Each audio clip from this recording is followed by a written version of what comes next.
அனைவருக்கும் இனிய வணக்கம். அன்பின் ஆன்மீகம் யூடியூப் சேனலுக்கு உங்களை அன்புடன் வரவேற்கிறோம். இன்னைக்கு நம்ம பார்க்க போகிற தகவல் மகாபரணி எப்பொழுது வருதுன்ட்டு. மகாலயபட்சத்தில் வரக்கூடிய மகாபரணி எப்பொழுது வருதுன்னா, இப்போது மகாபரணிங்கிறது புரட்டாசி மாதத்தில் வரக்கூடிய ஒரு பரணி நட்சத்திரம் அப்படின்னு சொல்லுவாங்க. இப்போ பரணி நட்சத்திரங்கிறது யமதர்மராஜாவோட நட்சத்திரம். இந்த நாளில் காலமான முன்னோர்களுக்கெல்லாம் அவங்கவுங்களோட கர்ம வினைக்கேற்ப யமதர்மனோட தீர்ப்புக்கு இணங்க சொர்க்கத்திற்கும் நரகத்திற்கும் போவாங்கங்கிறது ஒரு ஐதீகமாக இருந்துட்டுருக்கு.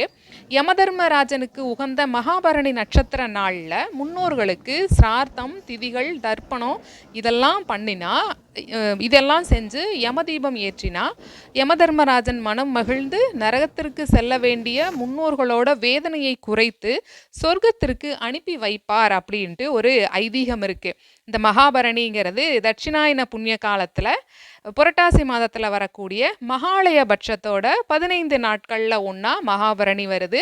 2026 வருடத்தில் பார்த்தோன்னா செப்டம்பர் மாதம் 29ஆம் தேதி, புரட்டாசி மாதம் 12ஆம் தேதி செவ்வாய்க்கிழமையன்று மகாபரணி.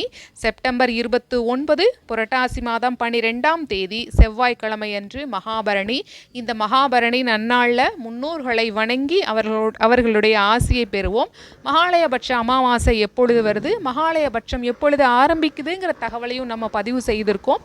அதையும் பார்த்து உங்களுடைய கருத்துக்களை நீங்கள் கமெண்ட் பாக்ஸில் தெரிவிக்கலாம். இந்த பதிவு உங்களுக்கு பயனுள்ளதாக இருந்திருந்தால் நம்ம சேனலுக்கு ஞாபகமாக லைக் பண்ணி, சப்ஸ்கிரைப் பண்ணி, ஷேர் பண்ணுங்கள். நன்றி, வணக்கம்.